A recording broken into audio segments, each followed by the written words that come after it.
And yet Apple are just sitting back on their laurels too much of where they were once, cutting edge, brilliant, fresh, innovative. And the thing is, you look around, so many creatives still turn to iPhone and Apple. If you look at some of the people, Tyler Storm, Peter McKinnon, Peter Lindgren, Matty Hypaya, Pete McKinnon, everybody, all iPhone users. And that's for a reason, because they like what they're getting out of their devices.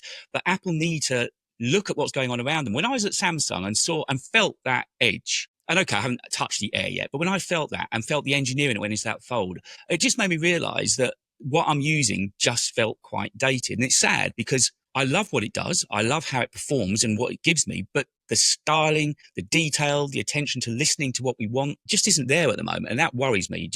And where's that coming from? Is that pure arrogance that they can just trade on 15 years of being market leaders, or is it coming from the top? And I now see there are beginning rumours. Is it time for Cook to go? I'm not saying it's all on him, and I got pasted in a story that I wrote on Medium a few months back when I said that Tim's just too old for the job, and they were going about all these other world leaders that are 60 plus. I said, fine, but we all have our day in the sun. You know, we are all brilliant at some point, and then you're just not as hungry, right? And if you're not hungry at the top, yeah, you need that energy. You need somebody to be pushing and leading. I just want them to be what they were. Before I comment on this, I think chat clip that.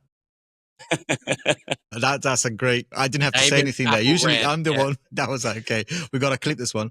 But there's a third element as well, which I think you probably touched a little bit there, but it's to do with the fact that they've done such a good job on relying on the market. And I would add marketing to that, because at the end of the day, the consumer still thinks whatever they might look at the phone, they might look, oh my God, that's fancy and amazing.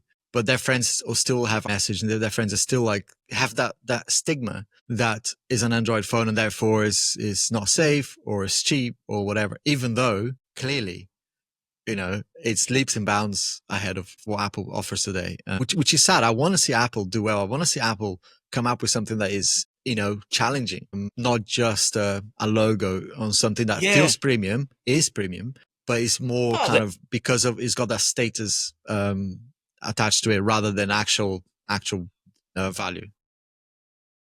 I am going to do something here